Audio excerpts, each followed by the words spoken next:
Hey guys, how you doing? So today I've got a new toy out here. I've got the Savage 22 Takedown. This is the A22 model and 22 long rifle. So we take it out today, kind of put a few rounds through it. Did just put the 6-hour Romeo 5 on top.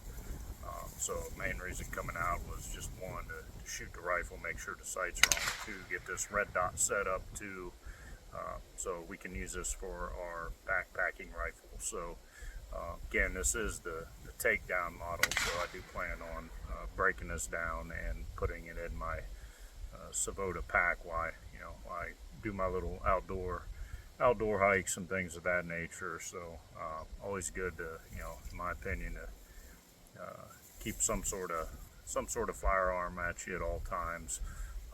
Typically, I take out a pistol, but 22 is something I wanted to add to my to my to my gear as far as just kind of outdoor carry whenever I do hit the trails or just go out on my little adventures and do some camping. So also got it in the Bog Pod, the Def Grip Infinite. So this is a relatively new purchase for me too, so it's been proven to do very well as well. So I've had it in shooting 7mm odd 8 off of it, and then so figured we'd throw the 22 in it. Obviously not any recoil with 22, but it's always good just to see how it fits up and try it out. So I don't plan on taking this in my gear, but the 22 Takedown I definitely will. So when we're all done shooting, we'll give you some close-ups of the rifle and kind of what I think of it personally. So most of what I've dealt with on the rifle so far, I really like it. There's a couple little quirks about it I wouldn't say I dislike, but if I had a preference, I'd maybe change. But we'll take a look at that in a little bit. It's probably one of the biggest online complaints I've heard about the rifle is the magazines. People say they're cheap. My personal experience with them so far, I think it's a pretty well made little rotary magazine, to be honest. The pack is aluminum. It's got aluminum feed lips.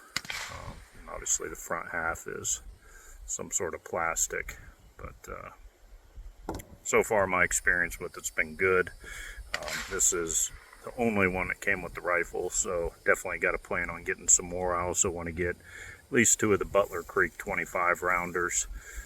They look like a pretty solid magazine, but the rifle will actually hold one in the obviously one in the rifle, but it'll also hold 3 in the butt stock of the rifle. I'll show you that a little bit later as well. So today I've got a few different variations of ammunition. Most of the stuff I've had stored for years. You can see this is when prices were starting to creep up. $3.99 for a box of 22. So a little bit of everything here I've been trying. I even got some hollow points and some kind of bottom of the barrel 22 Thunderbolt. So we'll go ahead and run it all through there just to check for functionality. So I have already kind of sighted this in. Kind of my round of choice has been these 22 40 grain high velocity rounds from, I believe it's Aguila. I'm sure somebody will correct me, but they seem like they're a pretty decent round. Haven't had any malfunctions out of them, and they seem to be relatively consistent. So I'm sure there's a lot better out there, but so a lot of people also complain about loading these rotary mags. I don't see really what the big deal is with them. I mean, just kind of push in the direction of rotation and insert. But people complain that they're extremely hard to load. I guess it's all a matter of opinion. So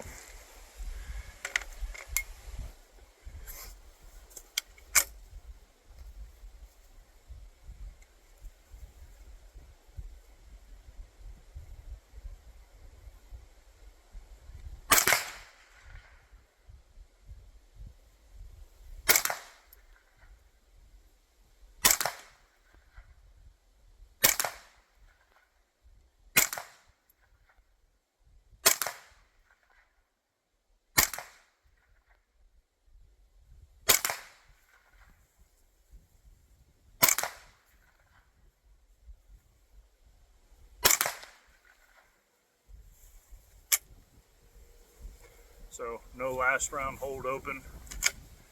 There is a bolt hold open though, but no last round bolt hold open. So fired all 10 rounds there. So we'll go down, take a look here. So right now we're only about 30 yards. So like I said, I was just getting this sighted in. And I've already shot on this target several times, but so we can see this is my target I was aiming at.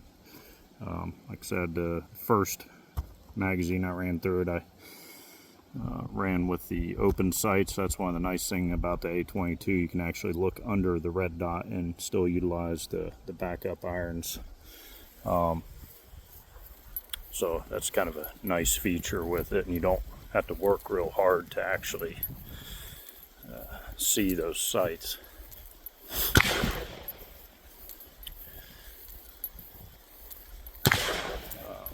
Obviously, being 22, we're not going to be pushing this thing out real far.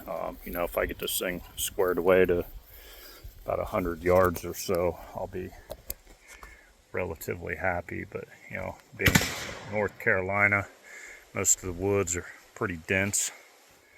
I don't foresee me going probably more than what I'm at right now. So we're going to put some 22 Thunderbolt in here. Just check it for functionality. Most people consider this stuff kind of bottom of the barrel. I don't know, I think it's good plinking ammo. But kind of lost count here, but probably close to 10.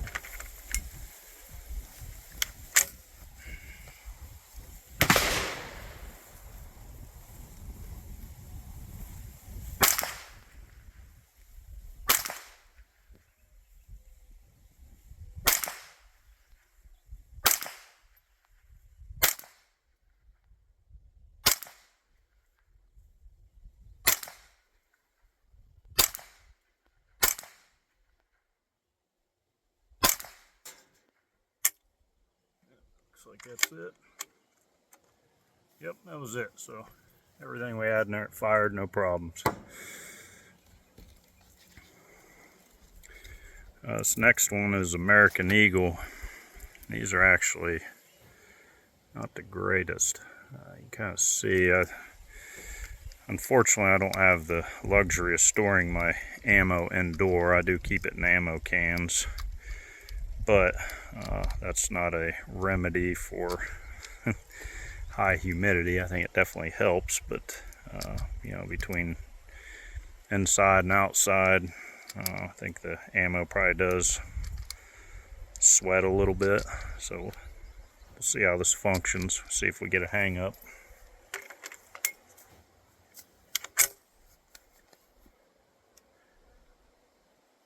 This has got the Accu trigger on it. I've got it set, I think the lowest it'll go is 3.5 pounds, and that's what it's set at right now.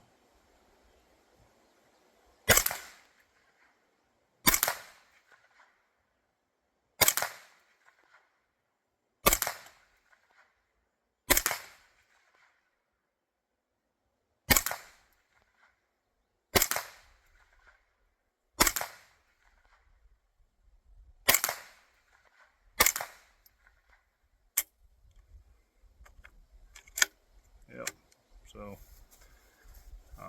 So far I've had 100% reliability out of this. So this is the new Gen 2 Romeo 5. It's my first SIG optic. I'm actually pretty pleased with it. But, not sure how well you can see, but yeah, even underneath you can kind of see that. If I can get a good shot there. So you do have a little gap by design in your rail section, so you can see right through that gap to your rear sight, and you actually don't have to work that hard for it. So the cheek rest is adjustable. So you've got these little spacers here. I've got a set of spacers in it, but this top section comes off. It's separate from the actual lid, and you can adjust your comb height. Like I was saying, you can fit 3 of the rotary mags and tops. They just kind of fit right down in there, and they kind of lock in place. But yeah, you can get 3. She just locks right up. It's got a little tab here. The tab's kind of recessed a little bit, so first few times opening it, I kind of struggled a little bit. Not that it was like real hard. It was just if you got bigger fingers, not the easiest to get to, but you can get to it. And you've also got this here. This butt cap comes out, so I've got the AccuTrigger tool in here, as well as tools for my optic, and I am going to put some hex key wrenches for the rear sight and the receiver screws up in there too. So I want this thing to be pretty much totally serviceable in the field. So I've had this thing apart numerous times already, and this is one thing I like about this rifle compared to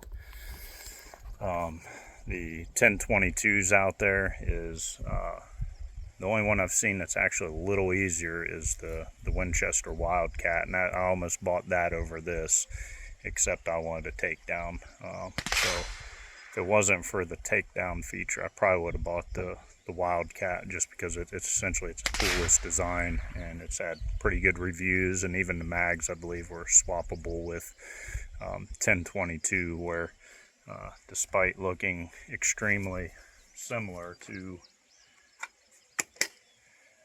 the 1022 magazines, they're not the same. They're not interchangeable. So so it is proprietary to Savage.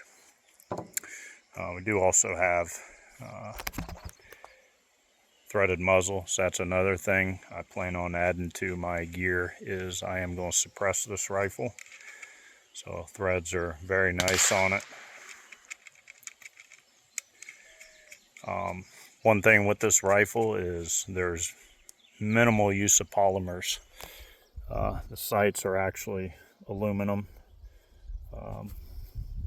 Lots of use of steel. None of this is composite. This is all steel and aluminum. Steel receiver. Really the only thing as far as the receiver is this back cap. It's kind of like an AK dust cover. Just covers up the recoil spring and your hammer and trigger assembly and all that. One thing I probably dislike, and it's not that it's a deal breaker, but maybe by design, just so you can get the rifle assembly in and out of the rifle easily, is there's the slightest bit of side-to-side slop with the trigger mechanism, and that's all integrated into the receiver. So it's got it's kind of like almost like a tab and slot type fit up, and it has a retaining pin that holds it together. So I mean, it's a very clever design, but I think because of that design and a little bit of tolerance that's in the inletting, that allows just a little bit of side-to-side slop. As far as the stock itself, I was pretty worried that the stock on this thing was going to be kind of chintzy, like a lot of Savage's other stocks, but the stock is actually really solid. I was thoroughly impressed and surprised at how robust the stock is. So even the foregrip, very solid. The rear of the stock, very solid. So, rifle is unloaded, but to take it down, really easy. No kind of detents to push in. You simply lock the bolt to the rear, and then you simply just grab,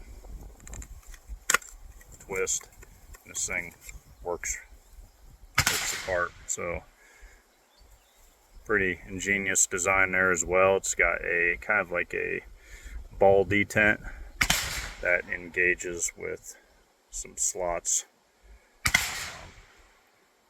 So putting it together is kind of the same thing. Just turn and you can kind of feel it lock into place.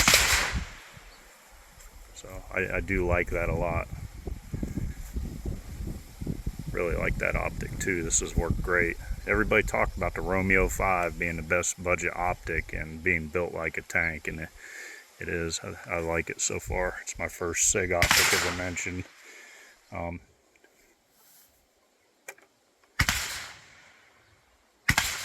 Some of you probably noticed when I shoot, being a red dot, I know it's supposed to be eyes open, but I'm kind of got shit working against me. I'm getting old, so I got my readers on, but also I'm left eye dominant and I shoot right hand, and I've got shit stigmatism. So yeah, I've kind of got the whole gambit of just bad luck in terms of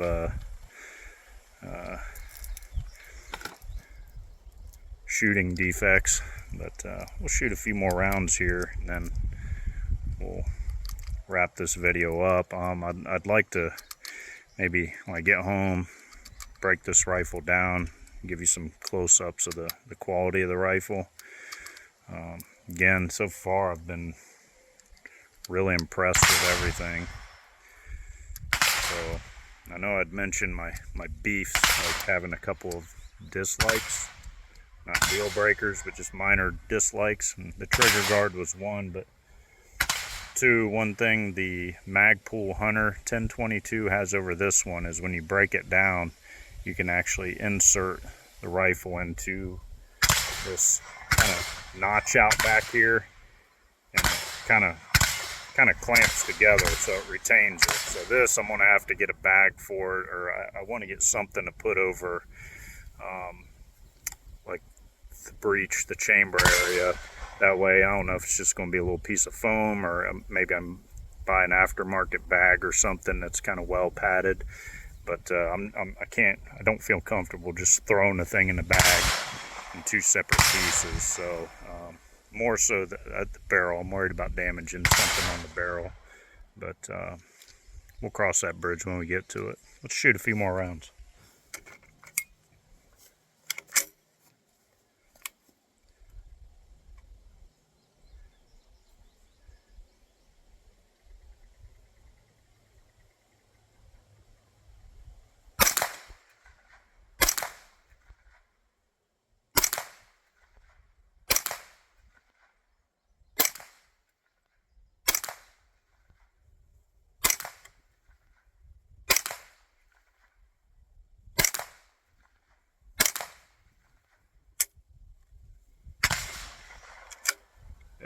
All of them. So I haven't done a real good job of showing you guys, but so far that's been Remington hollow points, American Eagle, the Aguilas, the Federal ammunition. I think that's it. 1, 2, 3, 4. I have 5 different types of ammo. They're all high velocity. They are all, they're all, at least most of them are 40 grains. I'm not sure about the 22 Thunderbolt. It just says it's high velocity. The Remington, this is like the Golden Bucket 525 round value packs. This is the brass plated hollow points. Yeah, same thing, just says high velocity, so it doesn't really list a grain weight on them. But anyways, so far I love this rifle. I've had 1022s in the past. Seems like I always had issues with them, just a lot of failures to feed, failures to eject, you know, light strikes on the rim. Never really had many magazine issues, but just I've always been kind of soured on the 1022, and it's not easy to service at all. Next to that Winchester Wildcat, this thing breaks down so easy. Minimal tools, and it actually comes apart very easily. So I mean, even if you just wanted to do a basic cleaning, pop the barrel off and pop the dust cap off, and you can access your bolt and everything. That would be like a basic takedown. So to get the trigger assembly out, you'll need that. I believe it's a 5/32 hex wrench or Allen wrench, whatever you prefer to call it. So, yeah, I think I've gone on now for about 20 minutes or so. But I hope you got something out of this. So again, this is the Savage A22 in flat dark earth takedown model, 22 long rifle. If you're looking at one of these, or you're in the market, man, this has been a great find, great purchase. I've looked at several others, and I even thought about going back with the old Marlin Glenfield 60s, the Model 60. Little tube-fed rifle, and you can still find them, but they're creeping up in price. So yeah, great rifle. Hope you enjoyed. I will post a little bit more on actual takedown of the rifle and get you some close-ups. And hope you enjoyed, and hope this helped you make your decision. So thanks for watching. All right, guys. So I'm still out at the range here. I just finished up shooting. Figured I'd go ahead and just do a quick teardown of the rifle, kind of show you a little bit closer, what the rifle looks like torn down and some of the internal components. So this is kind of a close-up of the portion that fits into the receiver, kind of locks in place. There's that groove that bolt detent kind of goes within. See, it's pretty grimy right now, but both your rear sight and front sight are mounted on the barrel. So you can see here the receiver's torn down. This is what I'd call a basic teardown. Essentially, you could do this toolless up to this point. Now, that being said, I say toolless, but I use this little wrench key that came with my optic to press in the detent, and I'll show you that here in a minute. I'll put it back together, but you could probably use the tip of a bullet if you wanted to, or a stick, or something makeshift that you just kind of had laying around. So it is kind of a toolless takedown to a degree. If you want to go ahead and remove the receiver with the trigger guard, you're going to need to remove that 5/32 hex key 2 places, which I plan on putting a wrench inside this storage compartment on the bottom. So I've got the cap out on it. It comes out relatively easy. It's got a O-ring on it to keep it, I'm sure, somewhat water resistant, but it does fit up in there pretty tight. Right now I just kind of got a couple of basic tools, for my optic and for adjusting the trigger lens cloth. But just to kind of show you, this is a little Streamlight flashlight. I mean, that could easily fit inside there, so there is plenty of room. I probably won't put the flashlight in there, but just goes to show you. And the stock, again, I feel like the stock's very well made. It doesn't feel chintzy. Kind of a rubberized butt pad, not that you really need one. It's not soft, but it does have a little bit of give to it. Let's see if I can get this one-handed here. Again, here's your magazine compartment, as well as it's got these little pegs to put your spacers for your cheek rest on your comb here. You can adjust this. The spacers simply, if you take these two top screws out, this top piece comes off of the actual lid, and you can insert these little nylon spacers. There's 2 different thicknesses it comes with. I opted for the smaller ones. I really don't have maybe but a 1/8 to 1/4 inch of rise on that cheek rest. So I've got my optic set up low enough to where I don't need it really high. Plus it gives me easy visibility to the channel in my pick rail if I want to use my actual iron sights. So here's the basic components. Obviously the magazine. So today I put about 500 rounds through it. Didn't have any hiccups. Nothing magazine related. Nothing rifle related. Actually, now I say that, I only had 1 ammo issue, and that was one of those furry American Eagle rounds. Had some oxidation on the bullet tip, had some fur growing. But here's the dust cover that fits at the back of the receiver that kind of hides your recoil rod and internals. It's pretty robust. It's not real thin and chintzy.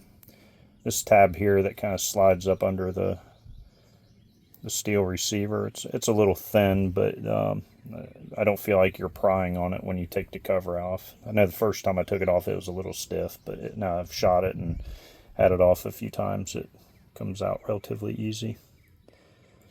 So I was talking about the toolless design right back here.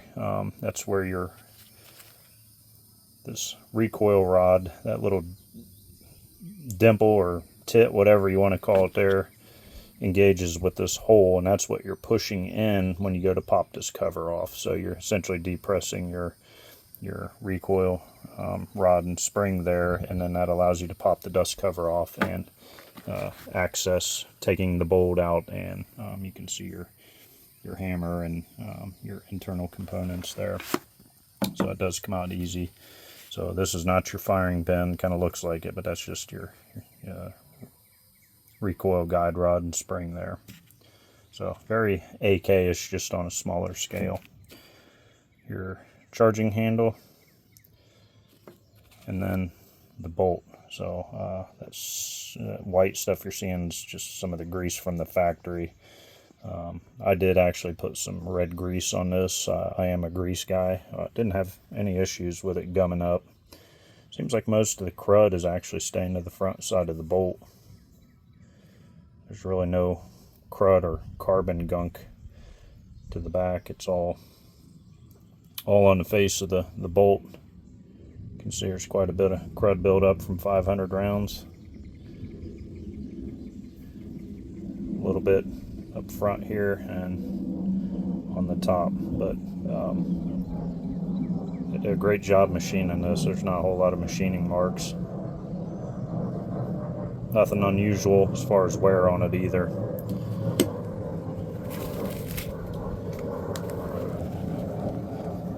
Let's see if I can get this back in here one-handed.